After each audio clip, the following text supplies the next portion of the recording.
Yo! What's up mga ka-wonders, mga ka-trackers? Si-share ko lang sa inyo ang senaryo namin mga tracker kapag pabalik na kami ng Europe. So kung ano yung mga kailangan naming dalhin, si-share ko sa inyo. So ayan guys, papakita ko sa inyo itong mga dala-dala ko, pinag-impake ko. Ayan, ayan.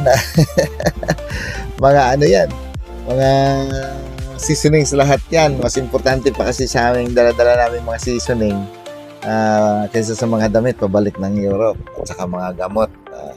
So ayan ang mga seasonings na dala natin: sinigang mix, magic sarap, bitsin, mga caldereta mix, menudo mix, ano pa to, banana ketchup. Mahirap din hanapin yung mga banana ketchup, mang tomas, chili sauce, mga bagoong. Meron pa tayo dyan na mga liquid seasoning dyan, magic, ayan, mga magi, gano'n, pork cubes, chicken cubes, beef cubes, at meron pa akong tuyo dyan sa ilalim.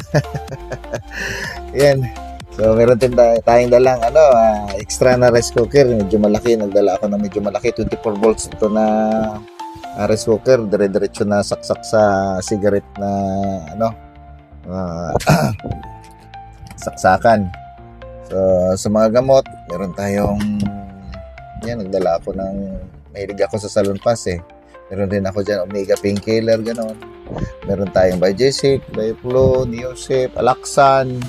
Meron din dyan, may extra din akong dala na kung sakaling ma-high blood tayo.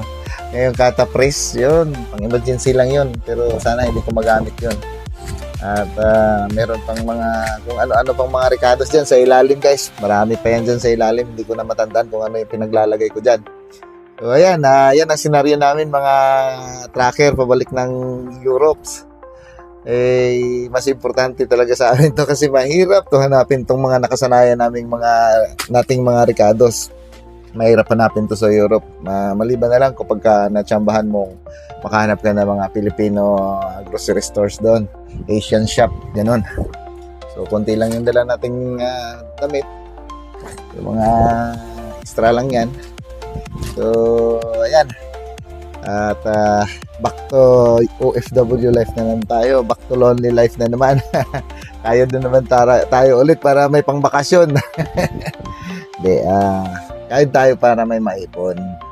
Ganon. So, ayan. Wala akong magawa. Salamat sa panonood nyo. Until the next video, guys. Bye-bye.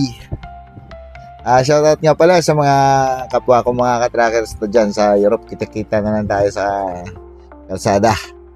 Ayos.